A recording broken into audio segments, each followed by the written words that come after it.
자, 부동산 정책 흐름을 보고 있죠. 토지 정책까지 보았는데요. 이제는 이어서 주택 정책, 조세 정책을 보도록 하겠습니다. 대개 부동산 정책에서 문제가 한 5문제 안팎인데요. 5문제. 그러면 이 5문제가 전부가 문제는 요즘 거의 안 나와요. 안 나오고 요 흐름에서 5문제가 모두 출제되고 있고요. 그래서 지금 체크되는 거에서 거의 다 나온다고 보세요. 나머지는 뭐 그다지 아무리 법이 많더라도 출제가 어렵다고 보시면 되겠고요. 자, 주택정책은 처음에 네모가 되어 있어요.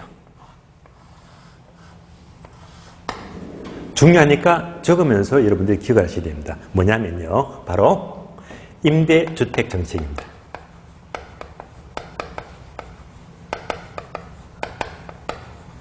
항상 출제가 돼요. 그러면 임대주택 정책은 크게 흐름이 3가지인데요. 3가지. 첫 번째가 임대료 규제가 있어요. 임대료 규제. 다음에 임대료 보조금, 임대료 보조가 있고. 다음에 공공임대주택이 있습니다.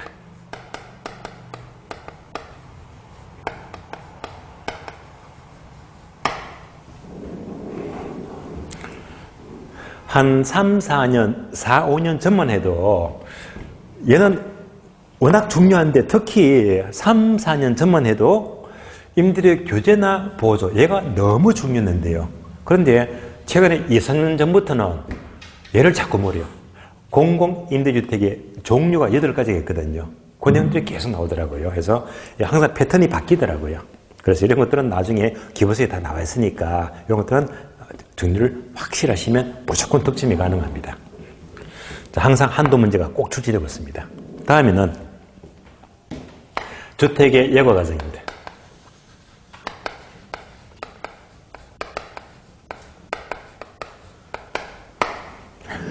예를 들면 허름한 주택이 있어요. 아주 노후화됐습니다. 그러면 낙후되었다면 싹 밀어버리죠. 싹 밀어버리고 어떻게 합니까? 재개발. 자, 그러니까 노후화된 주택을 싹 밀어버리고 재개발하게 되면 동네가 좋아지잖아요. 그러니까 흐름한 동네가 좋은 동네로 바뀌었잖아요. 그러니까 좋은 게 나빠지거나 나쁜 게 좋아지거나 이렇게 바뀌는 과정을 주택의 여과 과정 이렇게 불러요. 이런 과정을 여러분들이 공부를 잘 하셔야 됩니다.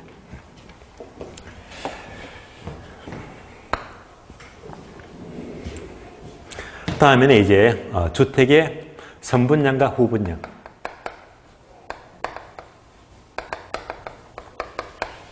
그리고 분양가 상한제도 많이 들어보셨죠? 분양가 상한제. 즉 분양가 규제가 됩니다.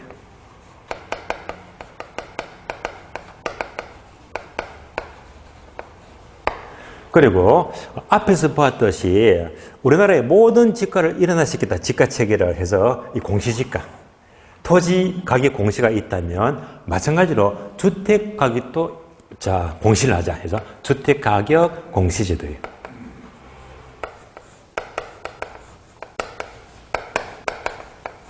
다만 이때 토지 가격 공시나 주택 가격 공시 이런 것들은요 정책에서 공부하는 것들이 아니고 여러분들이 책을 보시면 책 맨 끝에 부동산 가격 공시 제도가 따로 나오거든요. 책 맨 끝에서 따로 공부합니다. 저는 따로 볼 거예요. 자, 이어서 조세 정책도 매년마다 꼭꼭 한 문제는 늘 출제가 돼요. 근데 네모가 2개 돼 있죠. 왜? 2개가 너무너무 잘 나오니까. 예. 자, 적으면서 여러분들이 종류들을 파악이 됩니다. 첫 번째가 뭐냐? 조세의 종류. 두 번째는요, 조세의 귀착입니다. 조세의 귀착이다. 이 2가지가 중요합니다. 그런데 과거 시험 4, 5년 전만 하더라도 조세 귀착이 가장 중요했는데 요즘은요, 계속 요 놈을 물어. 조세 종류. 여러분들이 조세의 종류를 여러분들이 세법 2차 과목 공부하시죠? 그러니까 세법 총론에서 취득할 때, 보유할 때, 처분할 때. 이거 세금 종류 공부하잖아요. 가장 기본적인 거. 그런 것들을 자꾸 묻습니다. 예. 취득 시, 보유 단계, 처분할 때. 국세, 지방세 이런 것들요. 제목만. 굉장히 잘 나오거든요. 그래서 얘를 계속 묻더라. 그래서 세금은 이 두 가지가 집중적으로 출제가 되고 있습니다. 뭐 이 외에도 뭐 별도로 양도소득세 중과세 할 때, 양도세 중과. 뭐 이런 정도만 보시면 문제가 없겠고요. 그래서 되게 부동산 정책 하게 되면 여기에서 메모된 거. 대부분 기본서들이 이 범위를 벗어나지는 않습니다. 예. 그래서 이것만 알더라도 거의가 여기서 출제가 된다라고 보시면 되겠습니다. 자, 그래서 이제 이 전체를 보시면서 부동산 정책 크게 두 가지다. 예, 두 가지. 자, 부동산과 인간과의 관계가 악화되는 것이 바로 문제가 되고 이것을 해결해서 정부가 개입하더라 정책인데 정책을 집중적으로 출제가 되고 그러면 이제 문제는 최근에 거의 안 나온다고 했잖아요. 그래서 안 나오기 때문에 오늘만 설명을 드리고요. 오늘만. 그리고 1월달부터는 이거 언급도 안 합니다. 네. 그래서 일단 입문 과정에서 설명드리고 앞으로는 계속 건너뛸 거예요. 그래서 이제 여러분들이 프린터 보시면 다음 페이지. 오늘 두 장이죠. 다음 페이지 보시면 바로 부동산 문제가 나옵니다. 문제. 먼저 1번 부동산 문제의 내용은요. 괄호 1번 토지 문제. 뒷페이지 보시면 괄호 2번 주택 문제. 실판 볼까요?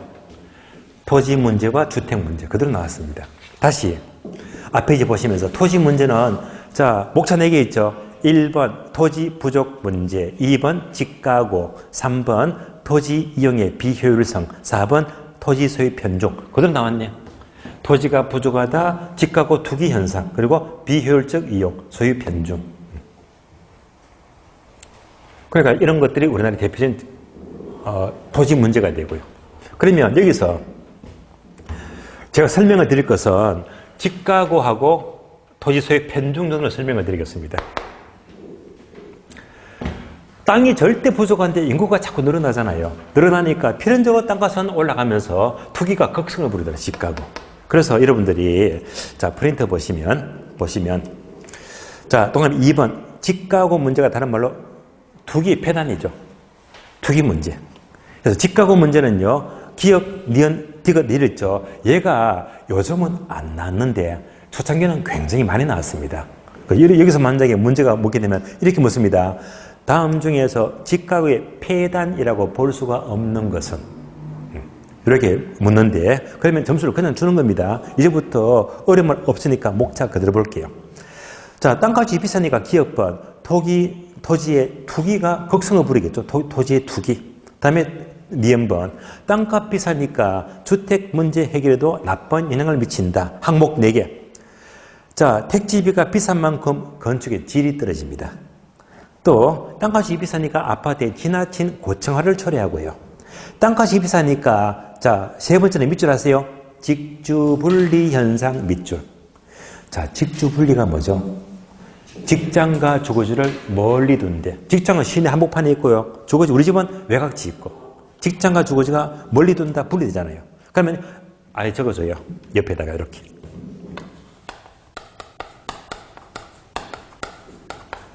직주 접근 엑셀 적어주고 얘는 옛날에 자주 나왔습니다. 직장과 주거지를 서로 가까이 둔다. 우리 집이 시내에 있으면 너무 비싸가 살 수가 없잖아요. 그러니까 직주 분리는 맞는 말인데 직주 접근 잘 바꿔서 묻거든요. 직주 접근은 틀린 말입니다. 자, 이어서 땅값이 비싸니까 그것만큼 니은번 자, 생산 원가 상승, 물가 상승의 이유가 되고요. 또 땅값이 비싼 만큼 리얼번 공공용지 확보도 어려워집니다. 자, 모두가 쉬운 내용들이죠. 다음에 동그라미 4번 보시면 토지 문제로서 특히 4번 우리나라는 땅 가진 자, 땅 못 가진 자 소유 편중 심각합니다. 너무 심각합니다.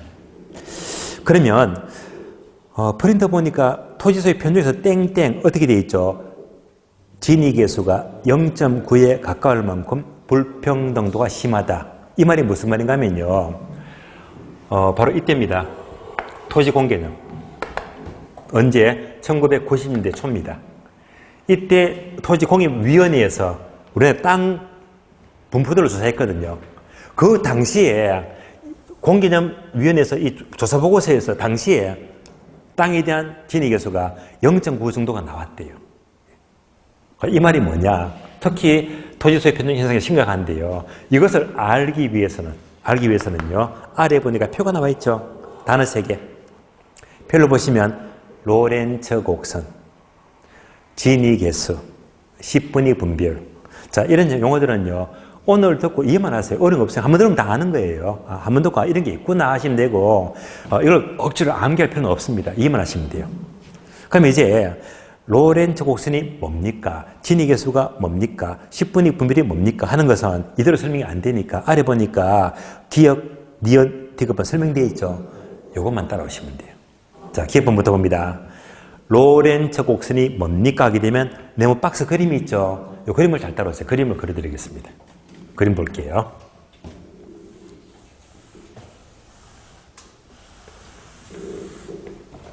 자, 그림이 이렇게 나와 있잖아요.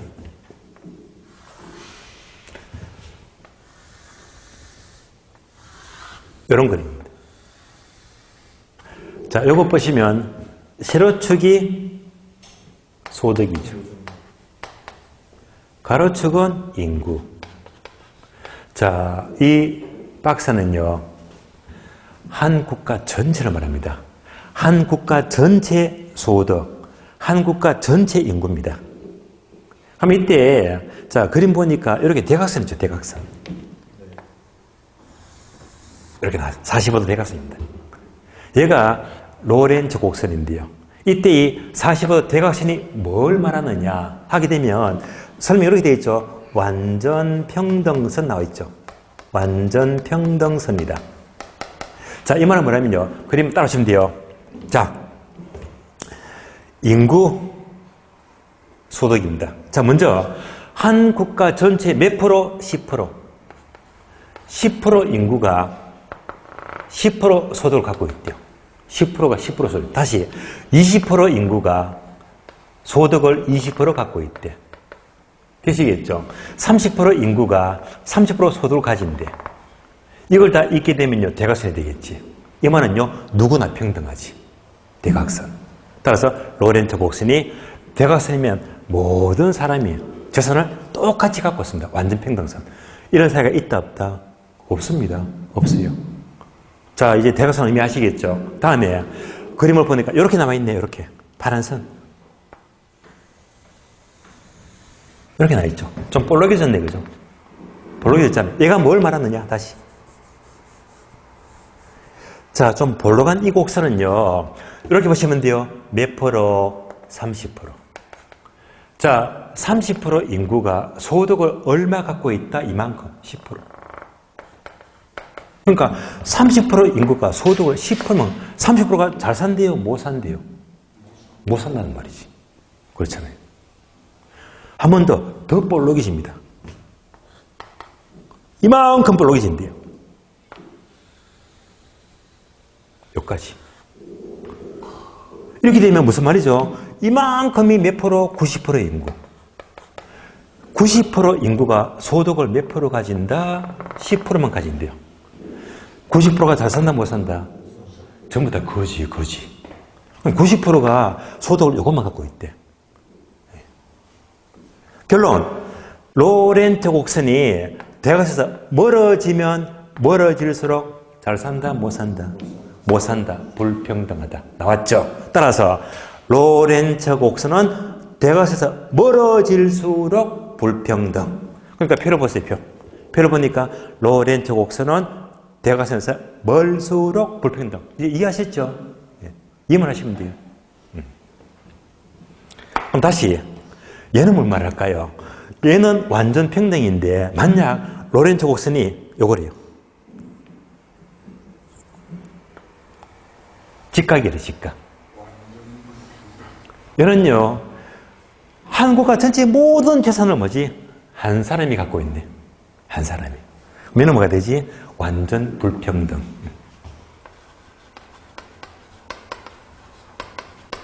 이런 나라가 있다 없다? 없잖아요.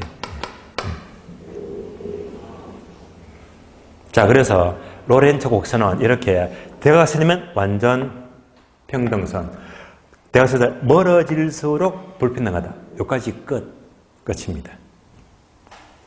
자, 이해하셨죠? 다음에 두 번째. 두 번째는요? 진위계수. 자, 니은번 진위계수를 보게 되면 이대로 연결하시면 돼요.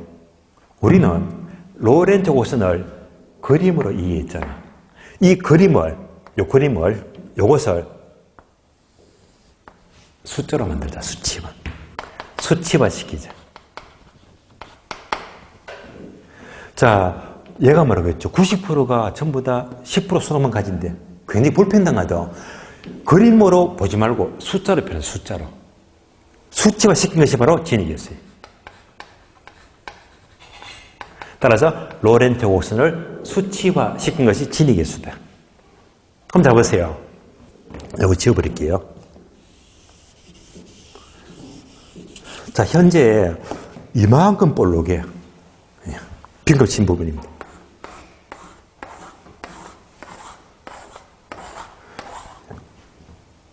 그러면 이 빗금 친 부분을 알파 되어 있죠. 알파. 빗금 안 친 게 뭐지? 베타. 합치면요, 전체 삼각형이 나옵니다.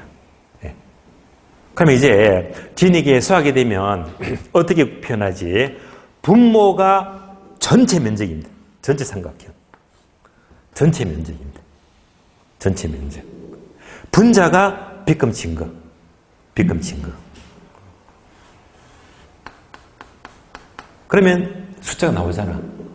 되시겠죠? 따라서 전체에 대한 빗금 친 부분 면적이 바로 수치화된 것이다. 그럼 이제 이만큼이 몇 프로가 되지? 90%. 90%? 그러니까 얼마가 된다? 0.9가 되잖아요. 그럼 얘를 이제 다시 기호로 표기하려면요. 전체 면적은 알파 플러스 베타. 따라서 알파 플러스 베타가 되고요. 빗금 친 부분의 면적은 알파밖에 없네. 알파. 그럼 전체가 100%인데 알파가 90%야. 그러니까 현재 요 그림은 얼마가 나왔지? 0.9, 90%, 0.9가 나왔습니다. 그러니까 이 말이 뭐지? 앞에 프린터 보게 되면 토지 공개된 보고서 당시에는 우리나라 땅에 대해서는요, 진위계수가 0.9에 가까울 만큼 불평등했대요. 0.9에 가까울 만큼. 그러니까 그 당시에 우리나라의 토지에 대한 왜곡은요, 90% 인구가 겨우 땅을 10%만 갖고 있네요. 나머지 상류층 10%가 나머지 다 갖고 있잖아요. 그래서 왜곡이 심했거든요. 결론적으로 진위계수. 진위계수 하게 되면 진위계수. 그러니까 G라고 표현할게요. 진위계수. 진위계수는 결론. 0에서 1 사이의 값을 갖게 됩니다. 결론만 하시면 돼요. 진위계수는 0보다 크고 1보다 작다는 말인데요. 그러면 진위계수가 0이 뭘 말할까요? 0은 여보세요. 자, 분모가 전체 면적인데 0이 되려면 대각선. 면적이 제로잖아요. 대각선이기 때문에 면적은 제로가 되겠지. 이때는 0이 되겠네. 이러면 완전 평등, 불평등? 예, 완전 평등. 얘는 완전 평등이 돼요. 다음에 진에서 1이라는 것은요, 분모가 전체 면적인데 1이면요, 이것도 전체 면적이지. 분자도 전체 면적이다. 그러면 약분 1이 되잖아요. 그러면 한 사람이 땅을 전부 다 갖고 있네. 얘가 뭘 말합니까? 완전 불평등.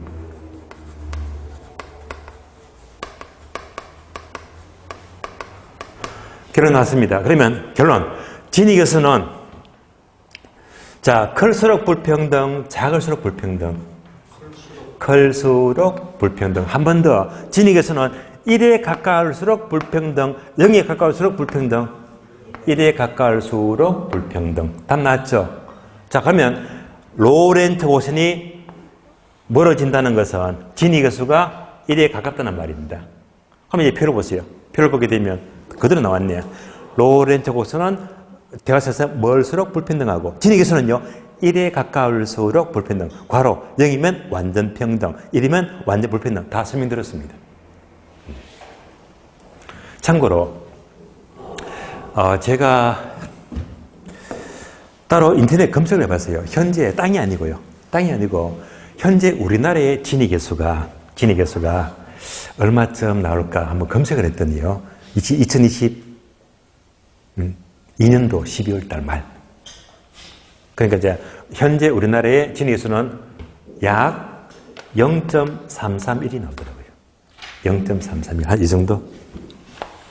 이 정도로 봐야 되겠네, 그죠? 그러니까 이제 못 산 사람들이 이만큼 존재하더라 이 말입니다. 현재 저량계율. 현재라면 현재 하는 일정 시점이니까 이건 저량이 되는 거죠. 예. 1년 동안 하게 되면 유량이지만은요. 예. 자, 이렇게 되겠고요. 그래서 일단 로렌츠가 나왔다. 이것을 숫자로 표현한 것이 무엇이? 진위계수다. 이해하면 이제 지나가는 거예요. 예. 어려운 건 없습니다. 그럼 세 번째. 디귿번 10분위 분배율. 얘는요, 아래 보니까 분자, 분모가인데, 요거 잘 따라오시면 돼요. 그러니까 10분위 분배율은 분자, 분모인데, 분수식. 분모가 상위 20%, 분자가 하위 40%. 자, 봅니다.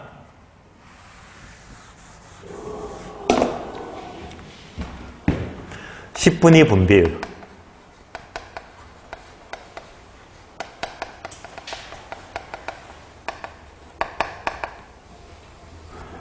자, 분모가 상위 20%.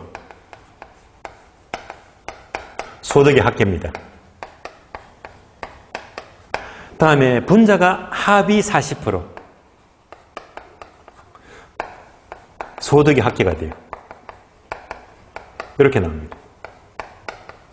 이러니까 뭐가 뭔지 이해가 안 되는데 다시 이 그림만 따라오시면 돼요.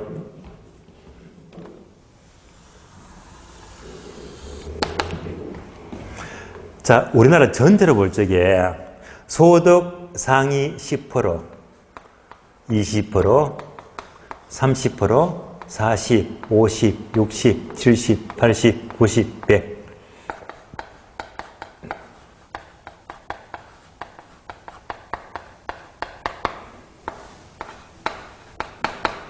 그게 이제 10분위, 10%마다 전부 다 세분하고 있습니다. 그러면 상위 1%는 누가 될까? 상위 1%. 삼성의 이재용이라든지 그런 총수도 있잖아요. 1% 들어갑니다. 그럼 이제 10%, 20% 넘어가다가 소득이 꼴찌라 꼴찌 100%. 얘는 누가 될까요? 서울역에 가니까 노숙자가 많죠. 가지고 아무것도 없잖아요. 이렇게 분포도 따져보자. 이렇게 보시면서 여러분 생각해 보세요. 과연 나의 소득은 어디쯤 될까? 따져보세요. 너무 절망하지 마세요. 여러분들 전부 다 대출 있던 대출 떠안고 집은 갖고 계시잖아요. 차도 자랑도 있잖아요. 집 있고 차 있으면 그래도 중간쯤은 되겠지, 최소한. 그러니까 이 뒤쪽에 가지는 않습니다. 되게 공인 중에서 공부하시는 분들이 전부 다 30평대 집 갖고 있고 차 한 대, 두 대, 세 대 갖고 있으니까 총선정은 다 여유가 있으니까 공부하시더라고요. 그러니까 너무 비관도 생각하시지 마시고 다시 자, 상위 20% 요거 20% 요거 다 합친 겁니다. 소득 합친 거. 예? 분모. 다음에 분자는 하위 거꾸로 40%라 거꾸로 이렇게 10, 20, 30, 40% 하위층 40%가 전부 다 소득을 합친 것. 되시겠죠? 이렇게 하면 10분의 분비율이 나오거든. 그럼 잘 보세요. 상식적으로 자, 상류층 20% 몽땅 소득 합친 거하고 하위층 40% 몽땅 합쳐버리면 현재 우리나라는요. 자, 전자가 많을까 후자가 많을까? 전자가 압도적으로 많습니다. 그러니까 얘들이 이만큼 많고요. 얘는 얼마 안 돼. 이게 현실이잖아요. 그래, 이게 바로 10분의 분배율입니다. 그럼 이렇게 보게 되면 얘가 너무 많기 때문에 이 비율은 당연히 소득이 얼마 안 되니까 얘는 작을 수밖에 없겠지. 이게 워낙 크니까. 그렇잖아요. 따라서 결국 10분위 분배율은 얘가 작을수록 하위층의 소득이 적은 거잖아. 그러니까 결국 분별은 작을수록, 낮을수록 평등, 불평등, 불평등하다. 예. 다시 봅니다. 로렌츠는 대각에서 멀수록 불평등하고, 진익에서는 1에 가까울수록 불평등하고, 분별은요, 낮을수록 작을수록 불평등하다. 이 결론입니다. 그래서 표를 딱 보니까 세 가지가 모두 나왔죠. 설명은 다 들었습니다. 그런데 여기서 여러분들이 중요한 건 아닌데 틀림없어요. 이거는 그냥 같이 붙어 다니니까 어려운 거 없는데, 여러분만 딱 가면요, 오늘 수업 딱 마치고 이제 집에 갑니다. 오늘은 낮에는 날씨가 변하더라고요. 갑자기 막 비도 막 오고 말이지. 왔다가 막 퍼붓다가 그쳐버리고. 낮에는 안 더웠는데 저녁에는 되게 춥더라고요. 날씨가 별나. 예. 그러니까 여러분들이 요거 다 공부 딱 다 해가지고, 예. 자, 오늘 수업 딱 마치고 내려갑니다. 엘리베이터 타고 딱 나가는 순간 찬바람 씩 불어버리잖아. 다 까먹어버립니다. 예. 특히 요거. 들을 때는 알았는데 딱 나가는 순간에, 찬바람이 띵 하는 순간에 이게 높은 게 좋은 건지 낮은 게 좋은 건지 헷갈려 버리거든요. 예.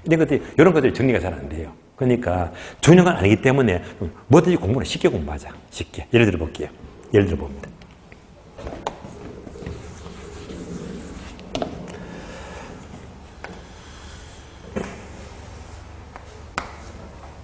제가 뭘 그렸습니까? 네, 사과. 자, 사과를 그렸는데 사과가 6개 있어요. 6개. 그래서 자, 요즘은 이제 애들이 이제 하나 또는 둘이지만 옛날 같으면 기본 3명 다 넘어가잖아요. 그래서 이제 장남이 있어요. 삼형제. 네. 차남이 있어요. 막내가 있습니다. 저희 집이 삼형제거든요. 이제 장남, 차남, 막내가 있다. 만약 사과가 6개 있는데 만약에 제 애들이 3명이라면 저는요, 얘를요, 똑같이 너 2개, 너 2개, 너 2개, 깨끗하게 2개씩 나눠주겠습니다. 그런데 그래도 대부분 부모들은요, 장남 선호사상이 있죠. 미래 못 버립니다. 그래서 장남 이거니까 너 3개 먹어. 너는 2개 먹어. 너는 1개 먹어. 이게 일반적입니다. 그런데 이 사과를 뭐로 떠올리자? 이제 상속이라고 하죠. 상속할 적에는 저 같으면요, 깔끔하게 n분의 1입니다. 똑같이 줘요. 근데 대부분 부모들은 장남이니까 제사도 지내고 하니까, 모시고 하니까 많이 주고 다음에 얘가 최고 적어. 이게 요즘 현실이거든요. 그렇잖아요. 그러면 이때 이렇게 보았을 때, 자, 이렇게 보았을 때 최고 불만은 누가 불만 가집니까? 막내가 불만이 입이 삐쭉 나오잖아요. 막내가 왜 불만 가질까요? 분배가 많아서, 작아서. 예? 작아서. 분배가 작으면 불만을 가질 수밖에 없어. 불평등하잖아요. 그러니까 분배가 작으면 불만 가지지. 답이 나왔습니다. 그래서 분배는요, 작을수록 불만이 커. 불평등하대. 그러니까 이런 것들은 그냥 이런 게 있는데, 분배는 작을수록 불만 가진다. 불평등하다는 보시면 돼요. 그럼 이제 안 까먹어요.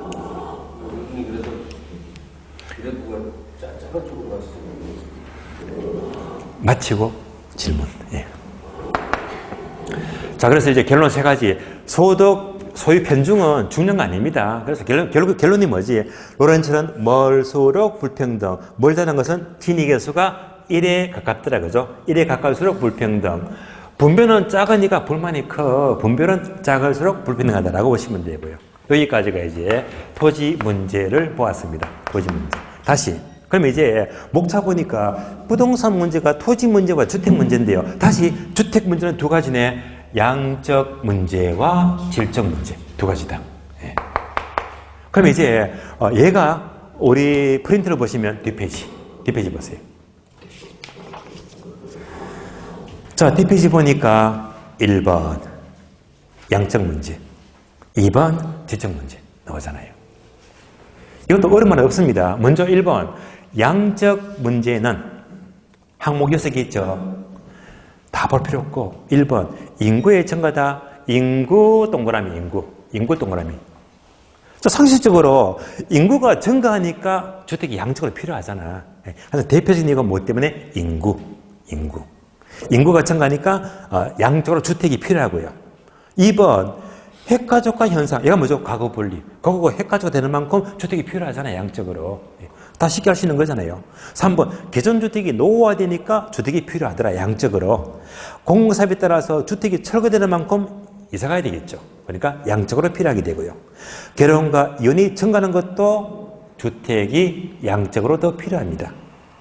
6번이 조금 애매한데요. 6번만 밑줄 하세요. 필요 공가율의 증가 밑줄. 자, 필요 공가율의 증가가 양적 주택 문제인데요. 얘가 뭘 말하느냐? 필요 공가율. 그럼 여기서 필요 공가율 하게 되면 필요 공가율 공가가 나왔잖아요. 그래서 박스 보니까 뭐지? 공가 현상. 이걸 알아야 됩니다. 박스 보게 되면요. 공가 현상 종류가 4가지 있죠. 4가지가 1번 마찰적 공가, 2번 의도적 공가, 3번 통계적 공가, 4번 주택의 방기 현상. 4가지입니다. 이제 하나씩 이해만 하세요. 어려운 말 없습니다. 1번 마찰적 공가 밑줄 하세요. 밑줄 2개 했죠. 앞에서 필요 공가를 밑줄에 했고요. 예? 다음에 마찰적 공가 밑줄 했잖아요. 밑줄 2개가 똑같은 말이다. 그러니까 이제 필요 공가율 이꼴 마찰적 공가 같은 말입니다. 그러니까 마찰적 공가가 뭘 말해? 필요 공가입니다. 필요 공가. 그러면 마찰적 공가는 뭘 말합니까? 땡땡 맨 끝에 보니까 괄호 어떤 단어 밑줄 하세요? 이사철 밑줄. 이사철. 설명해 드리겠습니다. 재판 보세요.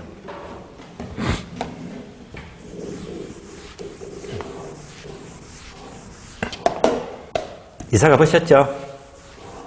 자, 어떤 집이 있는데요.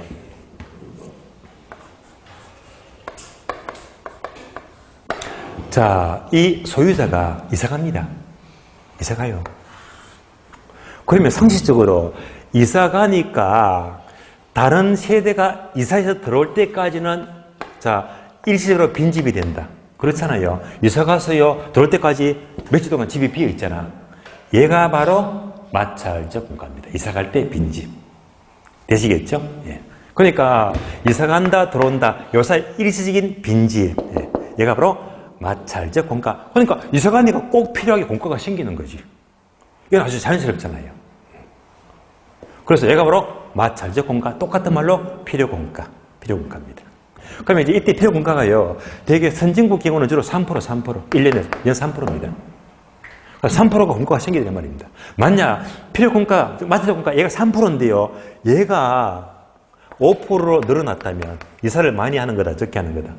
많이 하는 거지. 그러니까 6번 보세요. 필요공가를 얘가 3%에서 5% 증가되어 버리면 증가되는 만큼 뭐지? 양적 주택 수요가 증가한다. 이사를 많이 가는 거잖아요. 주택 수요 증가율입니다. 되시겠죠? 따라서 필요공가를 알기 위해서 무엇을 설명드렸다? 마찰적 공가를 설명을 드린 겁니다. 마찰적 공가 이꼴 필요공가 똑같은 말입니다. 이 율이 증가한다. 이사를 많이 간다. 수요가 증가되는 요인을 말합니다. 다음에 의도적 공가는요. 땡땡 뭐가 돼 있죠? 여가주택. 여가주택인데 또 예를 들어 볼게요. 예를 들면 자, 갑이 집을 2채 갖고 있습니다. 강남에. 아파트 갖고 있어요. 비싸잖아요. 또 양평에, 경기도 양평에 경치 좋은데 별장 갖고 있다. 그러면 이렇게 보니까 얘가 뭐지? 여가주택.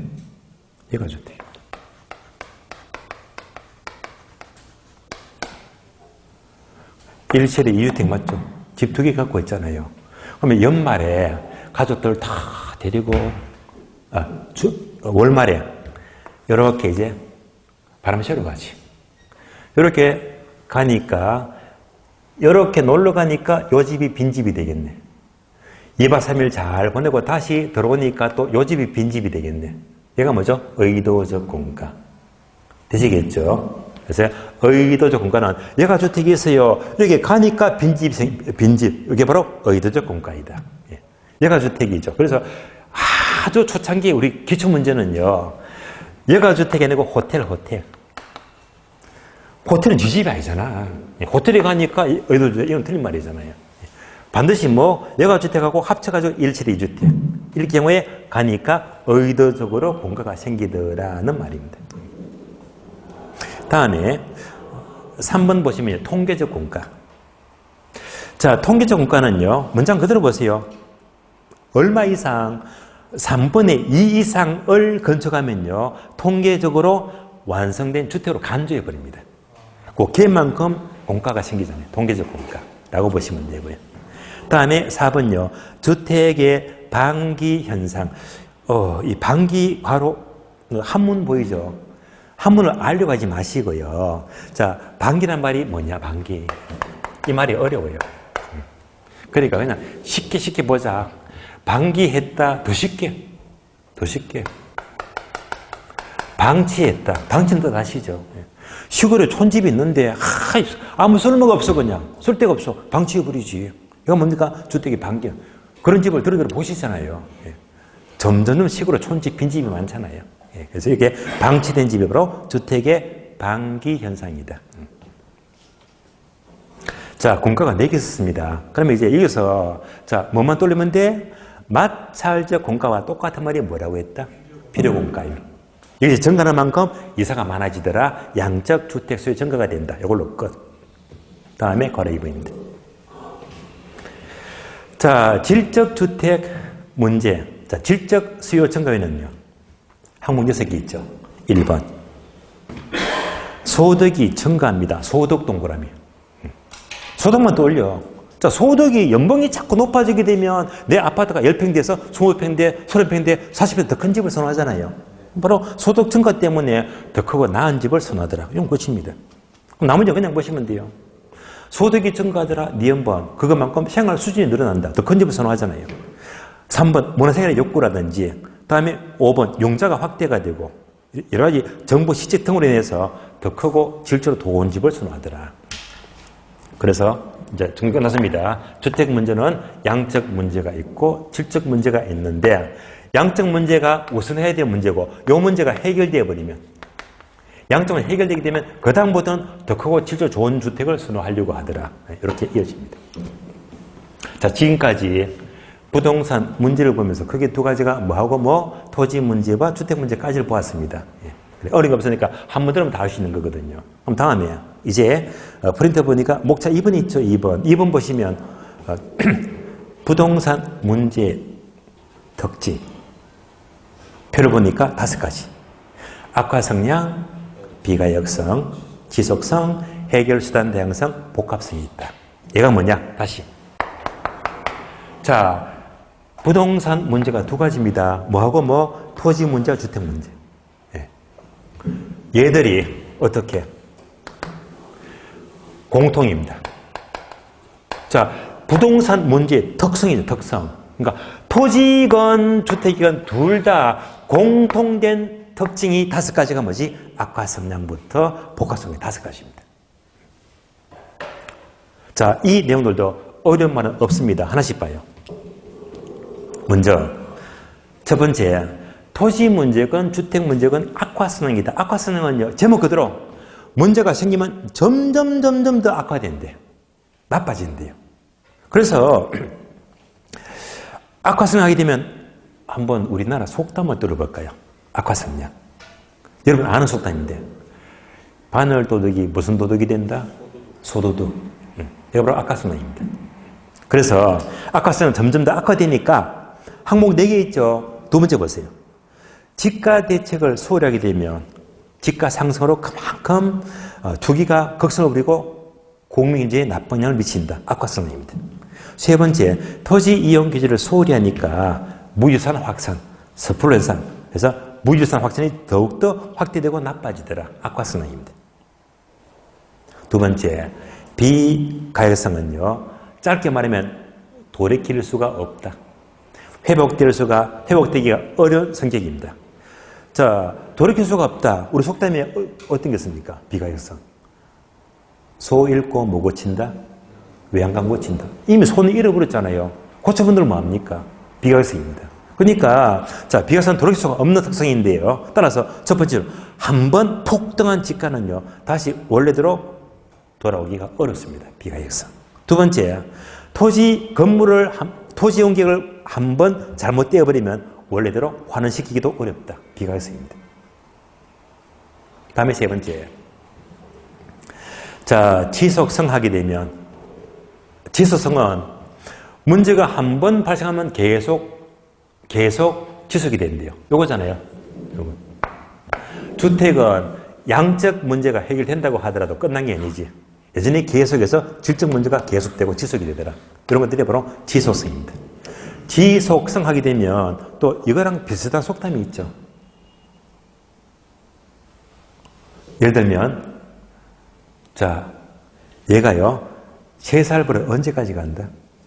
8까지 간다. 계속 가잖아요. 바로 지속성, 계속성입니다. 다음에 네 번째, 해결 수단의 다양성. 얘는요, 문제가 한 번 발생하게 되면, 자, 이때는 해결은요, 오로지 하나가 아니고요. 첫 줄 보시면 세금, 금융, 재정, 건축, 택지 개발 등 아주 여러 분야에서 다양하기 때문에 부동산 정책은 개별 정책이 아니고 종합 정책입니다. 해결사에 다양하기 때문에 개별 정책이 아니라 종합 정책의 의미를 갖게 됩니다. 다음에 복합성은요, 부동산 문제는 여러 가지 측면이죠. 기술적인 측면, 경제적, 법률적인 측면에서 서로 얽히면서 문제가 복합적으로 문제가 발생이 된대요. 자, 이렇게 해서 부동산 문제는 토지건 주택이건 공통적으로 악화성량, 비가역성, 지속성, 해결수단의 다양성 등의 여러 가지 공통되는 특징을 갖고 있는데, 자, 하나만 더 연습해 볼게요.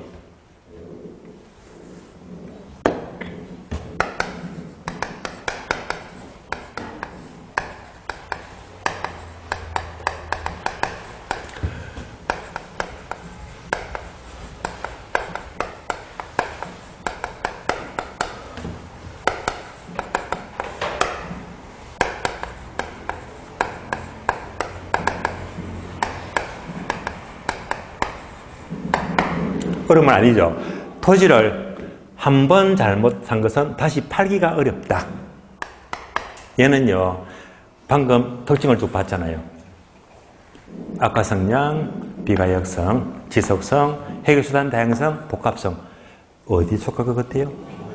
예, 비가역성. 아닙니다. 그건 뭘까요? 그거 안 보입니까? 자, 다시. 토지를 한 번 잘 못한 것은 다시 팔기가 어렵대. 흔히들, 이건 기초문장이에요, 기초문장인데, 많은 분들이 비가성으로 착각할 수 있습니다. 다시. 보세요. 부동산 문제는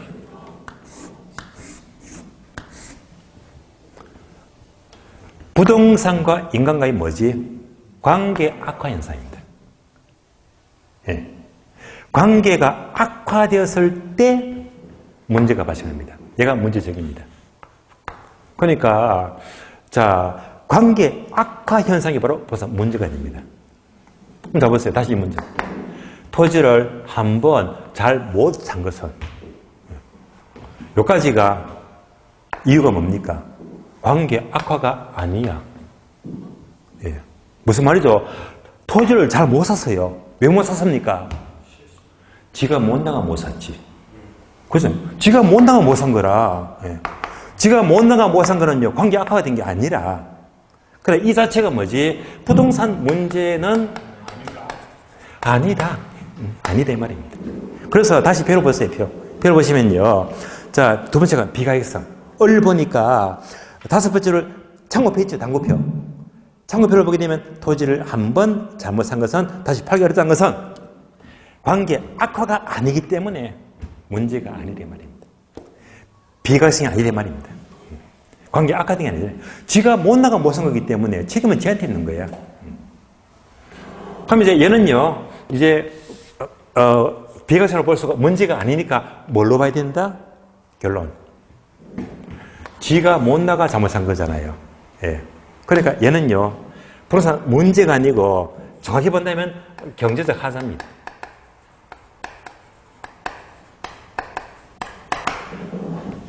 하사 있는 땅을 쥐가 못 나가 못 산 거잖아요. 이런 것들은 하사 있는 땅, 경제적 하자로 봐야 되지. 관계 악화 현상, 부동산 문제라고는 볼 수가 없다. 예. 그래서 이런 질문들이 초창기 나왔는데 좀 까다로워하세요. 대부분 다 이것 보면서 비가서 속아 넘어갔거든요. 그래서 한번 연습을 한 겁니다. 자, 그래서 이제 오늘 수업은 어디까지? 문제까지 봤습니다. 문제까지 보았는데, 문제는요, 오늘 설명을 다 드렸거든요. 내년부터는 제가 입도 빵긋 안 해요. 뭐 때문에? 안 나오니까. 그래서 얘는요, 1년 동안 계속 설명 안 하고, 그러면 다음 주는요, 다음 주 정책에서 필요한 인분 기본, 정책 기본입니다. 요거 1시간쯤 설명을 드리고요. 그러면 정책 인문이 끝나게 되고, 정책 인문 끝나게 되면 나머지 시간은 계속해서 투자론에 대해서 기초를 말씀을 드릴 겁니다. 다음 주에 뵙도록 하고요. 오늘은 여기서 모두 마치겠습니다. 자, 수고하셨습니다. 네.